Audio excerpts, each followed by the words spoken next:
This is the Snack Challenge, the UK's best food and drink industry business podcast. This is the show where we hear straight from the entrepreneurs that founded them about some of the most interesting and innovative startups in the UK scene. This week we are joined by Susan Gafsen of Pep Lekker. Sneed snacks, that's what they're all about. Tired of high fat, high sugar, high carb snacks that keep your cravings pushing along in the wrong direction during the afternoon? Seed snacks by Pep Lekker, they could be the thing that you need to kill your cravings and leave you wanting more of the good stuff. Let's get to it. Nom, nom, nom, nom, nom. Hi, good morning. We're Consumer Hub. My name is Rich. We tell your story right to the best people in marketing, innovation and sales. This is the Snack Challenge, and today we are joined by Susan Gafsen of Pep Lekker. Let's hear about it. Hi, Richard. Thank you so much. I'm thrilled to be here too. Very excited. And so we sell snacks focused on nutritional value and also taste. And I came up with the idea because my son was vegan and he was eating really badly. Yeah. And all the food that I was buying that was vegan wasn't tasting so great. Yeah. And I found that healthy food didn't taste good. So I thought there must be a way to marry health and taste. Yeah. So that was the whole idea behind it. Very exciting. So I guess the litmus test is, does your son, does he like Pep Lekker? Is he a fan? Well, yes. Good. Yeah, they both are. So Great my stuff. two boys, and they're at home now, obviously, Yeah. working. And they're both eating snacks to keep them, That's great. keep them full of energy. That's really interesting. It's one of the kind of common themes when we've done the podcast is just how much people's sort of passion for their product often sort of ties into their own personal story and journey, and it's really interesting that you've got that vegan family dynamic going on there with somebody in your family kind of who's a vegan that needs some better quality food. What tell us a bit about yourself and your family then, kind of who's Susan, what are her interests, what's her background, what's her story? Okay. So I started off in this city and working as a corporate lawyer, and I was advising entrepreneurs. Yeah. I did mergers and acquisitions. Okay. Yeah. And I yeah. love to hear all their stories about how they set up their business, what they did, and that was actually the really fun part of it for me.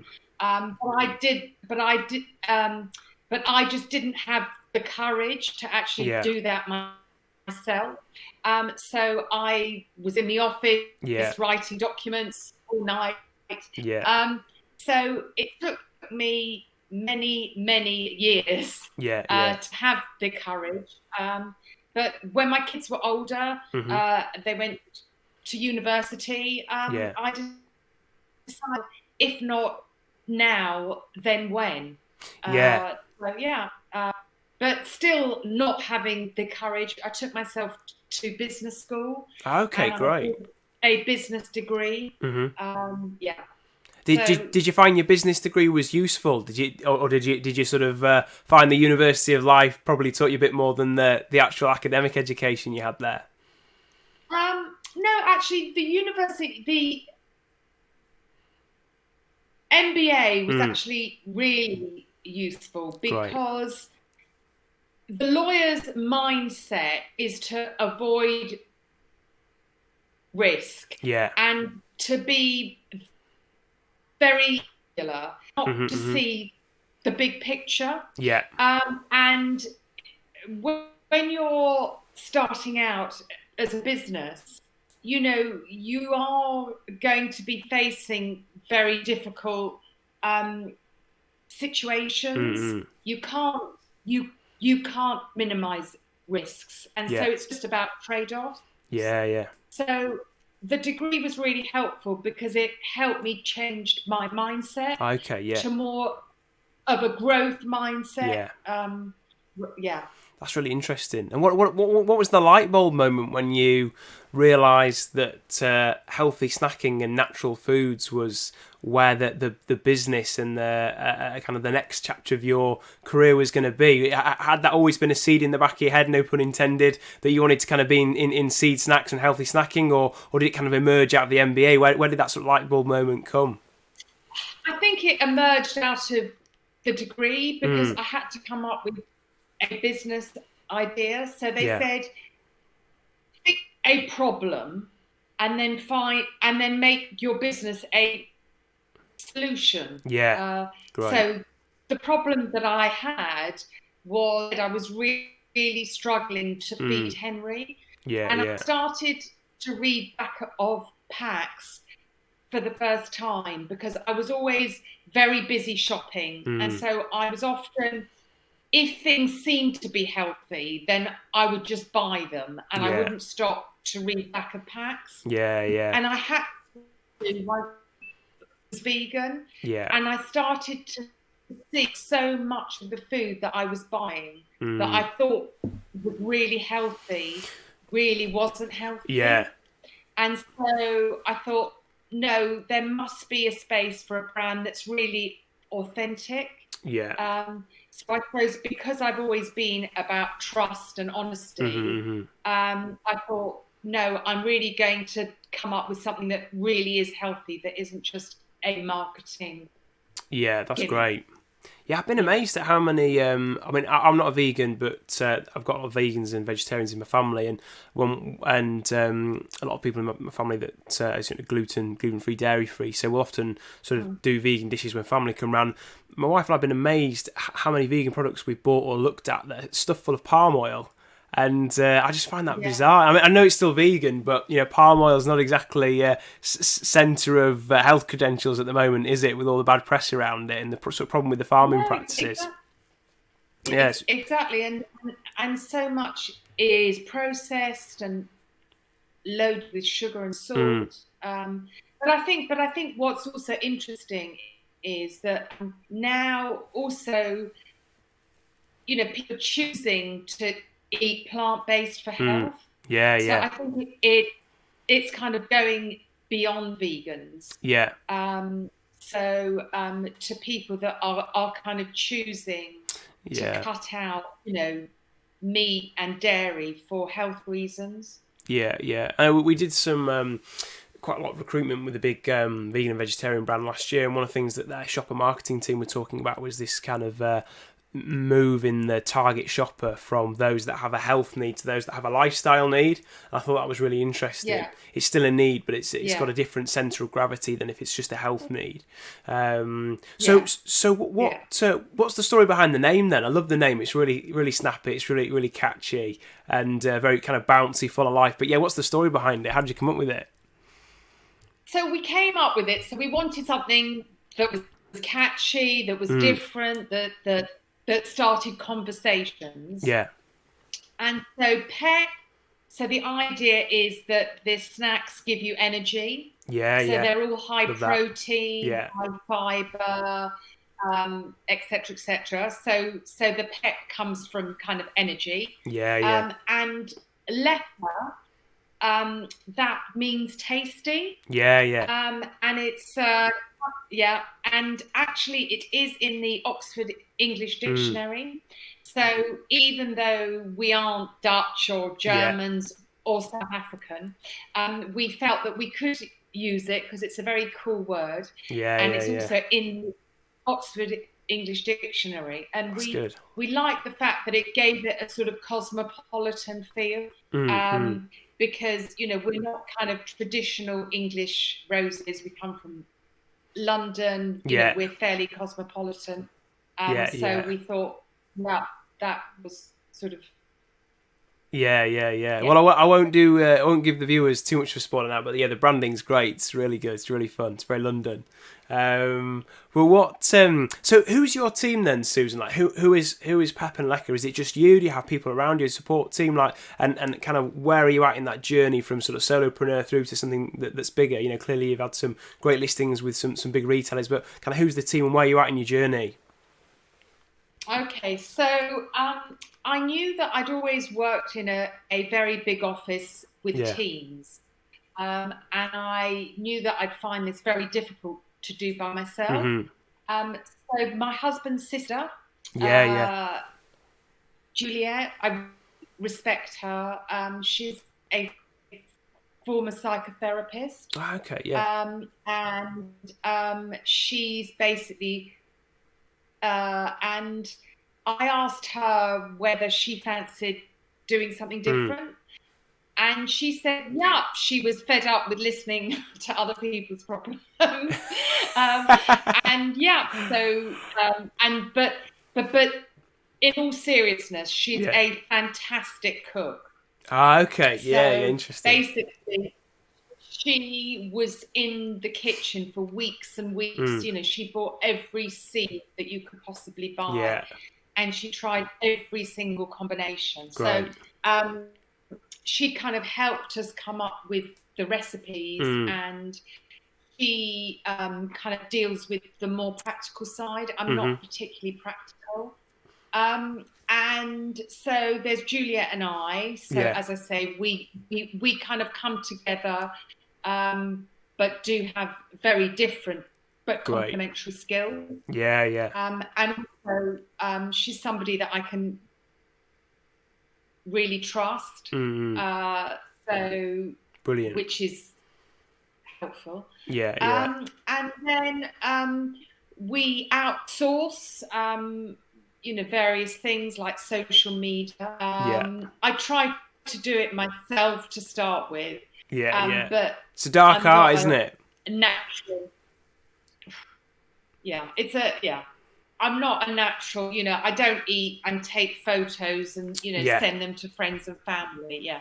Yeah. And I was taking hours over posts, have I got the tone quite right? And I knew it wasn't going to work.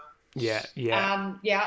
We have some two girls that help us with social media. Yeah. We've got somebody that helps with PR. And now, fortunately, Juliet and I started rolling the seed snacks by hand. Okay, great. But Back to basics, yeah. But fortunately now, they're made by a fantastic bakery in Dorset. They're still brilliant. Mostly by hand.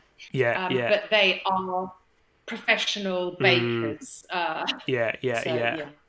That's really interesting. That's been a theme in a lot of the podcasts that we've done, that picking the right team is really key, and so often it seems to be that the best businesses that sort of grow sustainably and quite rapidly out of the gates are the ones that have got like a dynamic partnership going, where you've got very different complementary skills. And I'm guessing that if Juliet's the foodie, have you got the business brain then? Are you sort of looking at the numbers and looking at the proposition, the kind of the heartbeat of the business? Yeah. That's good. Yeah. And what about your sort of journey through? So you're about four years in, are you? Yes. Yeah. What's been some of the high points for you?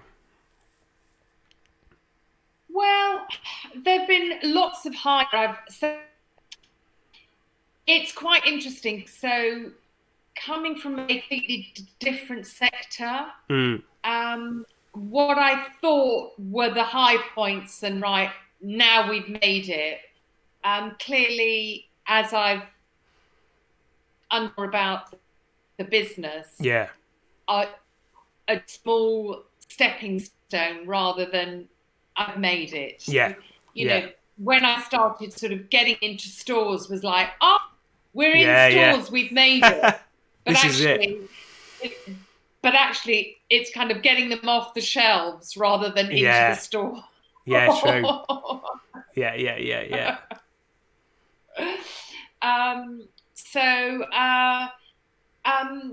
So Ocado coming on board, was obviously fantastic, because they're an amazing company, and also listings with Planet Organic, as nature intended, and I was shortlisted for a award and to the Grosvenor House Hotel. Oh, right, brilliant.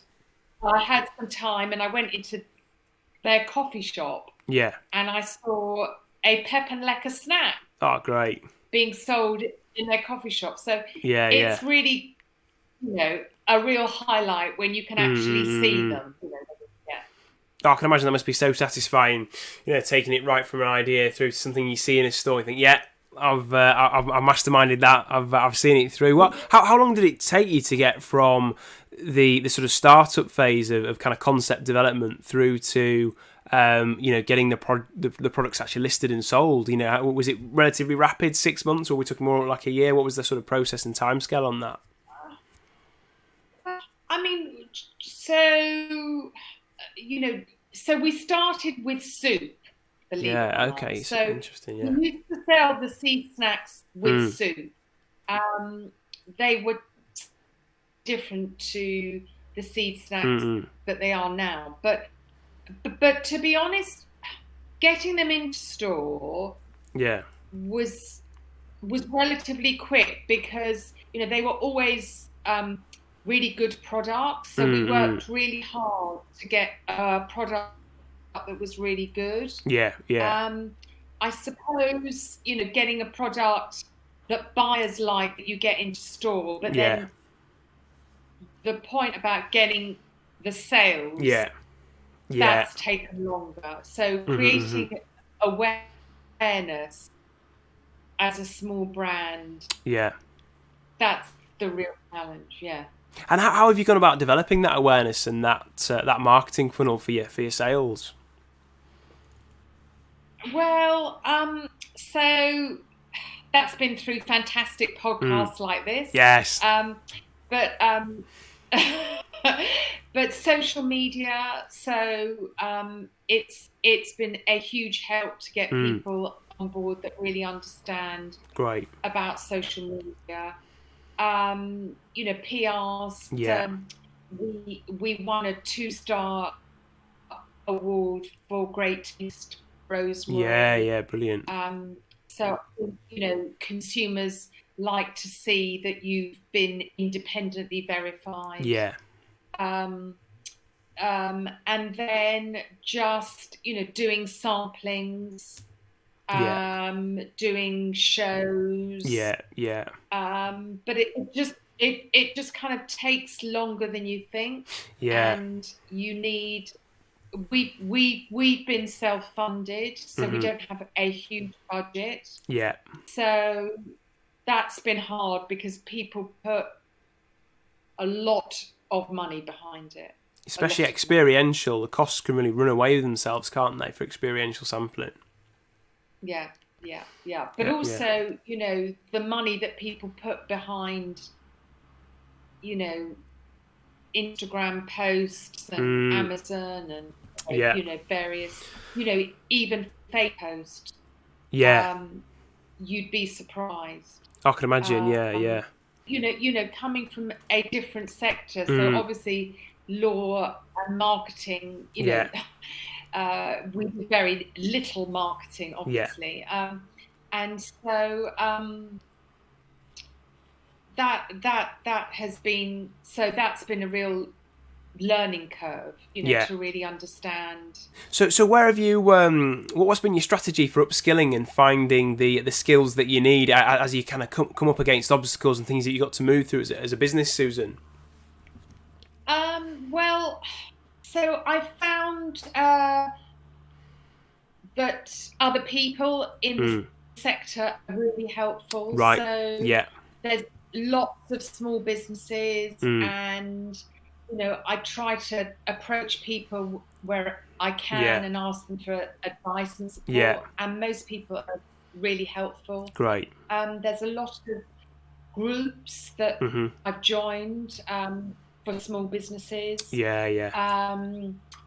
There are, as you say, books and podcasts, and but also you learn a lot when you make errors. Skinning your knuckles, getting back on the bike. Yeah. so that's a very good way to learn quickly. So there's been a lot of I remember at business school, one of the professors to me, you don't know what you don't know. Yeah. And that's so true, because So Did you do the classic Johari window and sort of map out the unknowns in the knowledge base? Well, yeah. So I mean that's the I mean we've fallen into many traps, really. Yeah. Because I coming from a completely different background. Yeah. I've met people that I thought were going to be really helpful to us, but they've been sort of fairly self-serving. Okay. Yeah. So, but you learn, and then you don't trust the right people, and it, Yeah. Yeah. Sometimes you just have to kiss a few frogs, don't you? You just have to churn through the mill a bit. Well, I think you do. And I think you do, and I think you. It's just really interesting. You've mentioned mindset quite a lot, and there's this piece about being a continuous learner. You mentioned that the kind of the corporate lawyer's mindset's potentially different from the entrepreneur's mindset, where it's more about balancing risk than avoiding it. What would you say have been some of the biggest lows in the story so far, and how has your mindset sort of changed and evolved to deal with those and get you through? I suppose what's hard for me is being patient. Yeah. Which is really challenging during lockdown. So much so, yeah. God. Yeah. I like to kind of respond to emails straight away, really be onto things quickly. But, you can't set your own timetable. So when you're a small business, so that's very frustrating. I've learned, so I'm trying to learn to be patient. So that's something that's, I find failure difficult, because, I've always been very competitive. Yeah. And I like to win, and I hate losing, even though, I really hate losing. So do you give your tennis partners hell when it's a bad game, or are you competitive there as well? I've learned to kind of rein it in a bit. Yeah. Otherwise, your tennis partner, you don't get many tennis partners. True. That want to play with. Yeah. So that's been hard. So again, to learn, failure is kind of like always part of it. Yeah. And then, I suppose feedback, because taste is very subjective, but, Julia and I have heart and soul into these seed snacks. Yeah. So, if people give you bad feedback, or say, oh, they're expensive, or, I prefer crisps or something like that, and you think, it's like somebody insulting you personally. It's great, Susan, but I prefer what's it. Exactly. Yeah. It's just like really hard just to kind of just brush it off and say, oh well, that's your opinion, that's fine, that's lovely, Oh no, I can imagine. We've had so our logo is the silly pink donut, and by and large people like it, and it's a conversation starter. It's a bit quirky, it's not very stuffy, which is why I picked it. But every now and again you'll walk into a client meeting, they'll say, right, so interesting CVs, you guys look like you know what you're talking about. What's with the pink donut logo? And you think, oh, gosh, not everyone likes it. You can't please everyone, can you? It's just one of those.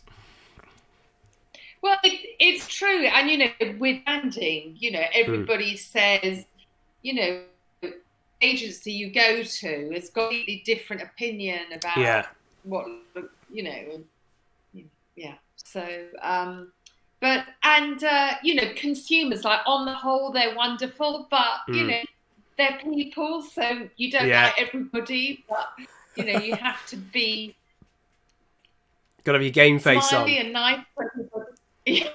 Like when I'm doing sampling, and I'm standing in store, and the 10th person asks me where the toilet is, and I'm like, I can imagine that's frustrating. No, I'm here to tell you about these amazing seed snacks, not the toilet. Wrong person. So if you could give your former self and Juliet some advice a few years on, what would it be? And also to our listeners, quite a few of whom are probably entrepreneurs or aspiring entrepreneurs, like, what advice would you give them from your journey? I would say, what advice would I give? I would say, if you've got a passion, then go for it, but you need to be very determined. I would say it's going to cost much more than you ever thought. So make sure that you do have some other, income. So it's quite hard if you need that income to survive. Because you just can't control. Particularly in this, it's food and drink, there are incredible upsides, but it's now very, very competitive. Particularly in snacking. I mean, there's so many new entrants all the time, and some wonderful brands out there, but unfortunately sometimes it's about having that staying power, isn't it? And you might have the best snack ever, but if you've not got the cash flow and the sort of staying power and the patience and the grit, then the idea doesn't necessarily land like you want it to, does it? Exactly. So I would, I mean, I was reading this article, and they said that women over 50 are actually one of the fastest growing group of entrepreneurs. Oh, really? That's interesting. There's obviously quite a few women that are deciding now's the time. That's good. Have you got a good peer group of other sort of female entrepreneurs that you hang out with, that you sort of learn with and sort of swap stories from, or have you found that it's just been more general in the food industry? No, well, out of this entrepreneur group, I was selected as a top 100 female entrepreneurs. Great. So that's a networking group.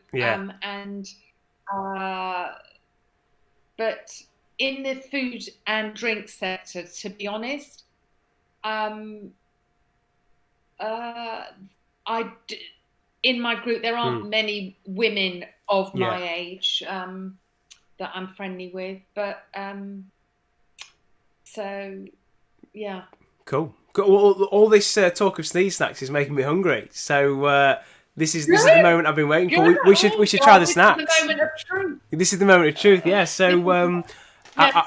This is my favourite part of the podcast, is showing people the brand and telling them all about how good it is. So this is the brand. This is Pep Lekker, guys, and I've got here the apple and cinnamon snack. So you sent me a fantastic care package of some wonderful products. So I'm just going to go through them, and then I'm going to tell you what sauces I've got to try them with, and then take your recommendation on the order that I try them with. So we've got rosemary and hemp seed. Which I love the idea of, because rosemary is one of my favourite flavours, and I really like rosemary crackers. We have them all the time with the kids, so I'm really excited about these. I think that's, I don't want to bias myself, but it could be a favourite. Cacao and coconut, which looks super, and we've got cumin and linseed there. I'm just trying to hold it so that the glare from my window's not on it, and fennel and chia seed as well. Fennel's a really on-trend flavour at the moment, isn't it? It's very English, but I've seen a lot of people use it at the moment. What would you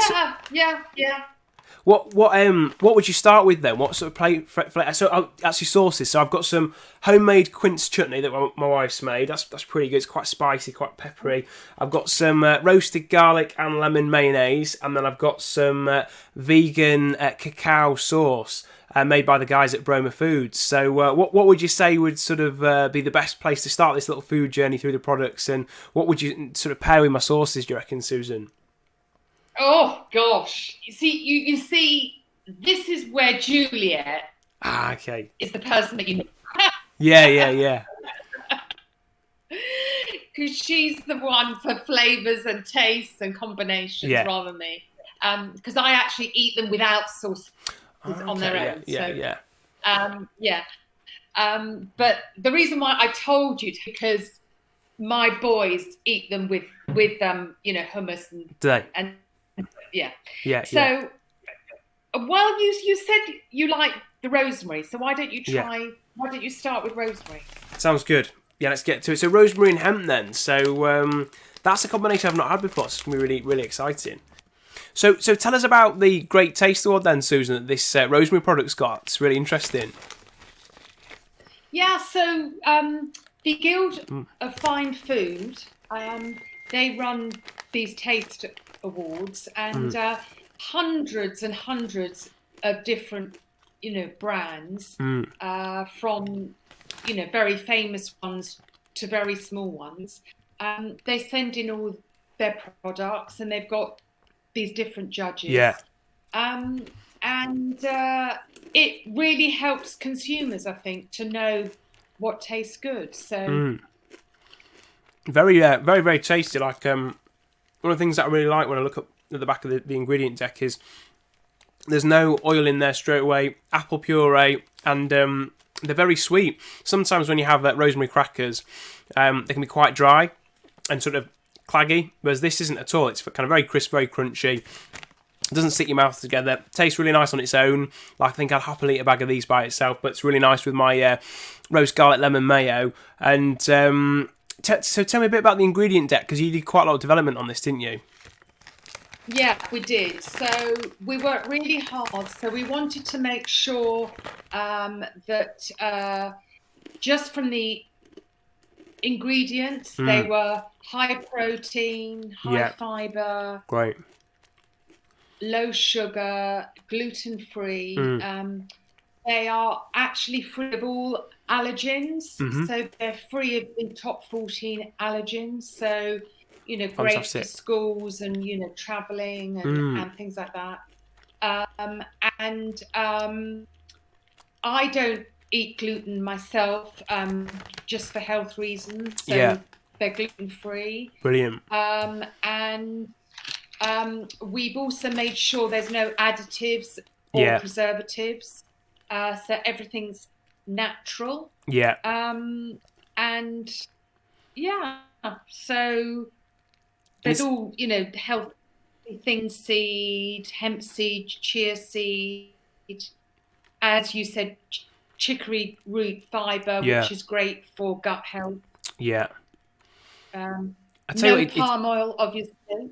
Well, yeah, and it's great to see how much protein's in there, because Harry and I, we're sort of fairly into our protein products. I'm an aspiring gym enthusiast. Clearly, it's not made much of a difference, but it's good to have dreams, right? So, typically in a protein bar, you'll get between 10 and 12 grams, and that's often on a like an 80-gram product, whereas this is 30 grams for a bag, isn't it? And you've got over 7 grams of protein in it, which is fantastic, and it's all natural plant protein. So this is kind of rivaling a lot of the natural protein bars that you'll see out there, isn't it? And it's a nice bagged kind of crispy alternative snack as well, which is great, because it really does kind of hit. And also all the high protein bars that you're talking about are also high sugar. Yeah.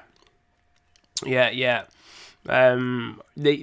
always confuses me. I've yet to see a sort of expose on some of the big trendy protein bars out there. They'll say low carb, low sugar, but they've got these sort of nougats that form the bulk of the body of the product, and there's quite. I've seen a number of critics of them sort of talk about how they've actually got quite a high GI index, which is not great, is it? It might not be carbohydrate, but clearly it's sort of spiking you a way that something really natural like oats wouldn't do.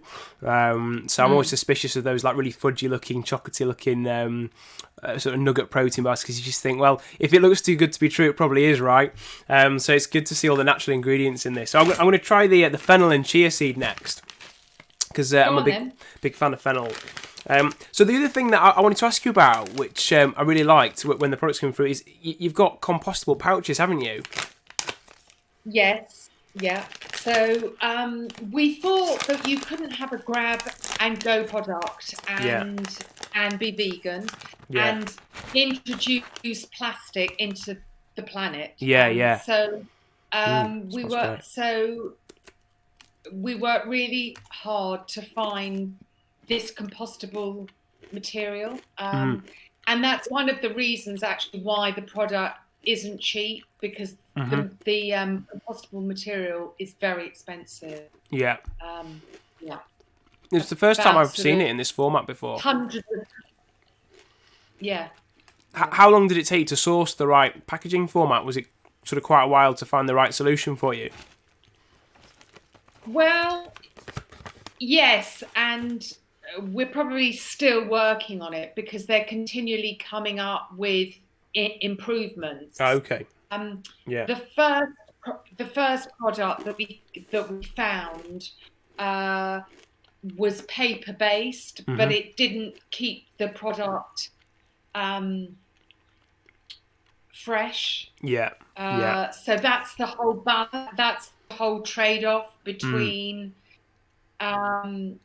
keeping the product fresh and having a material that's good for the planet. Right. I think it's great because there are a lot of healthy products out there that have fantastic health credentials for the individual consumer, but they're not necessarily sort of followed through with the same level of quality on the health credentials of the packaging for the planet.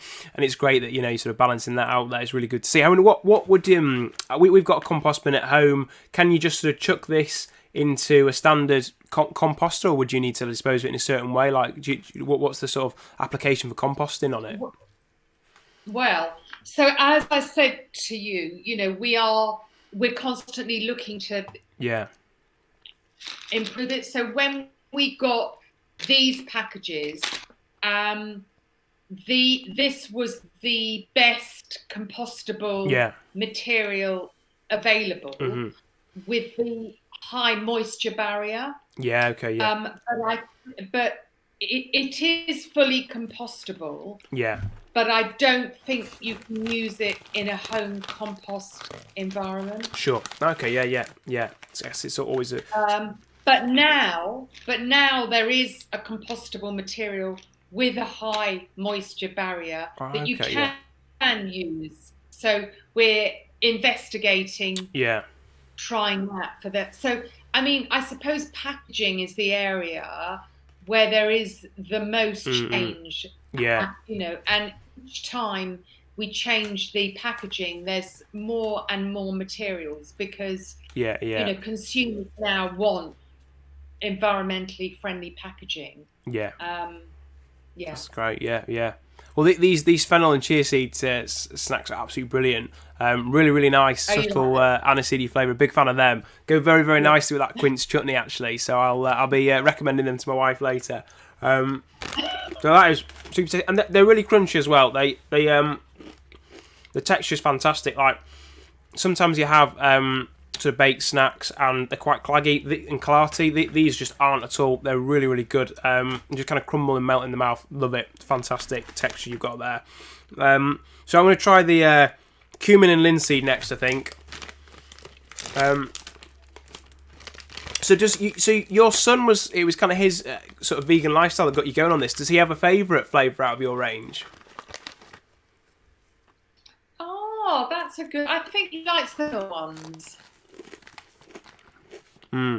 Yeah. This is lovely. So you've got a really good. That's got pepper in, which gives it a bit of a zing. I was just thinking this would be really good to have before a curry instead of poppadoms. Actually, it's a great taste. Can have it with your poppadom tray snacks and sauces. That's a good idea. Because you've got a really good. If you're watching this, go and have a check of Pep Lekker's website. Have a look at the recipe blog feed there because there's some great ideas on it. You kind of got loads of interesting things from sort of porridge and breakfast right through to puddings on there, haven't you? Is Juliet sort of put that feed together for you? Actually, it was the social media. It was Chanel helped us with that, and we've also worked with some people that do recipes. But I like to put them in salads, so they're very nice to crunch up to give salads some more texture. So I quite often put them in salads and also soups like croutons. Yeah, that'd be lovely. Bread. Yeah, nice carrot and coriander soup that'd go very well with. So just tried this with some of the quince chutney, which is quite sort of peppery and spicy. We often have it at home actually instead of mango chutney with our curries, and this goes really well with it. So if you like your poppadoms, guys, you like a bit of a twist on your Friday night Indian, check out Pep Lekker seed snacks, cumin and linseed. You'll absolutely love it. It's great, really good. So far, that's overtaken the rosemary for me, which I didn't think it was going to. Oh. Yeah, that's the best so far. It's really good. It's really different. So, I don't know if have you come across the guys at Rosemere before? So Rosemere are a vegan chocolate sauce business that we did a podcast with recently, and their chocolate sauce is out of this world. It's got so many applications. So I'm going to give the cacao and coconut bag a try next. Then I'm going to try it by itself, and then with some of this Rosemere sauce as well. Because I'm quite any excuse to have some chocolate sauce, right? So it's kind of notoriously difficult to get cacao flavoured things right without sort of making them taste bitter. Was it a challenge with this, or did you sort of emerge with the recipe sort of fairly quickly? It was a bit of a challenge. I suppose the other challenge with cacao is that it can make things quite dry.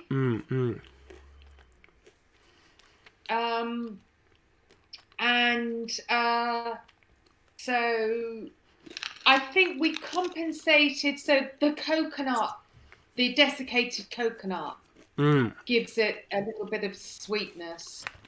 And yeah, I think. Yeah, it's really nice. It's this kind of. Does it work with the chocolate sauce? Oh yeah, it's good. It's going down very well with that. I really like the fact that the coconut takes sort of centre stage on your palate as well as the cacao as well, because the coconut is a very kind of creamy counterbalance to that nice sort of sharp sort of bitter taste of the cacao, isn't it? So you've got that kind of cacao cut with the just a sort of softening element of the coconut there, which is great and very, very good with this chocolate sauce. I'm gonna have another one. That's lovely. It's great. So on to the last one, apple and cinnamon. So I'm going to test these all on my kids later, because I always do after I've done a podcast. But I've got a feeling that they would like the apple and cinnamon one the best, because anything that's apple snacks, they're all over it. Good. Oh, it smells apple. It smells really good. Somebody said to me that for their grandchildren that they love them because they're bored with rice cakes. Yeah. So they're nice. Yeah. That's lovely. That is really sweet. That's delicious. And again, like all of the seed snacks here, it's just kind of crumbly, melt in the mouth. It's really nice texture. I'm going to try it with some chocolate sauce now. Any excuse. Goes very well as well. I think I saw on your recipe feed that there's a recommendation to do that with porridge, which I'll definitely try out. Try that on my morning porridge, I reckon. So that's I think the favourite for me, stand out, is the cumin and linseed, because yeah, because I think I would use that as like an aperitif before a curry, or I might even I think I'd surprise my wife and say, look, no poppadoms, try this with a pickle, you're gonna love it, it's great, and she really liked that. It's just a really cheeky little snack for a curry. So yeah, it's great, very very versatile products you've got there. So loads of different applications and occasions. Do you find yourself sort of experimenting at home quite a lot, or do you sort of just stick to what you know and just enjoy your favourites kind of as a snack? Like, how do you find you use them at home yourself? I suppose. Well, I do. Kind of. Adding them to. As I said, soups and salads and stews and various, I I think they sort of do lend themselves really to lots of different occasions. They're also quite nice as if you're having friends over. Yeah. When you can have friends over. Yeah.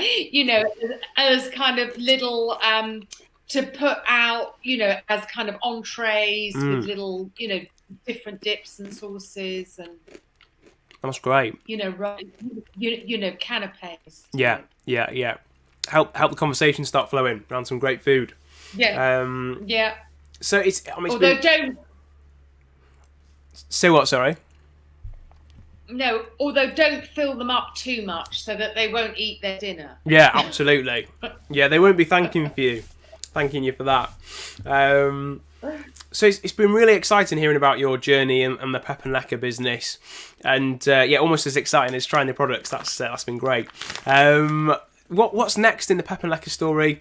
What news do the guys watching this need to be aware of, and also how can they follow you? More importantly. Okay, well, very exciting news. We've been chosen to the future brands aisle in 70 Sainsbury's stores. Brilliant. From June the 7th. Yeah. So if you're in Sainsbury's, please go to the future brands aisle where you'll find us. So that's obviously very exciting. Yeah. And we're also looking at the recipes. So we're kind of continually wanting to make the recipes better. Yeah. And we're replacing the sunflower oil with olive oil. Yeah. Which is even better than sunflower oil. Great. So even though there's a tiny bit of oil, we thought, well, let's go for the best thing that we can. Yeah. And where can you buy us? Well, we've joined with lots of other small brands on many online supermarkets. So several people don't want to go out these days. So there's a Stock Up Small. Great website. And there's various other small brand supermarkets. If you like Amazon, on Amazon. Are you guys on the food chain as well? Yes. Yeah, great. On the food chain. Yeah. And you can also buy seed snack directly from the Pep Lekker website. Fantastic. So there's loads of places all the listeners and watchers can find you, which is good because I think everyone needs to. Excuses. No excuses, none at all. Yeah, go and get yourself some Pep Lekker seed snacks. You won't be disappointed. Get a mixed case, you'll love it, and make sure you have your cumin snacks with your curry. All right. So and also, where can people find you on social to follow? Do you have Instagram, Twitter, or all the usual stuff? I don't do that much on Twitter, but Instagram and Facebook. Super. Instagram mainly. Instagram mainly. And it is a very Instagrammable product, so that makes sense. Yeah. So we went for sort of bright colours and Yeah. Well, Susan, it's been an absolute pleasure today. Thank you so much for your time. Loved hearing about your journey and your story. Loved tasting the snacks and hearing all about the next steps. Thank you to all our viewers and listeners. Thanks for joining us. Most importantly, go and try Pep Lekker seed snacks. You'll absolutely love them. No excuse. There's plenty of places you can get them from. And make sure you connect with Pep Lekker on Instagram. Instagram pictures of your your journey with the Pep Lekker brand as well. Let the guys know what you've been up to. And we'll see you next time. Thanks for listening.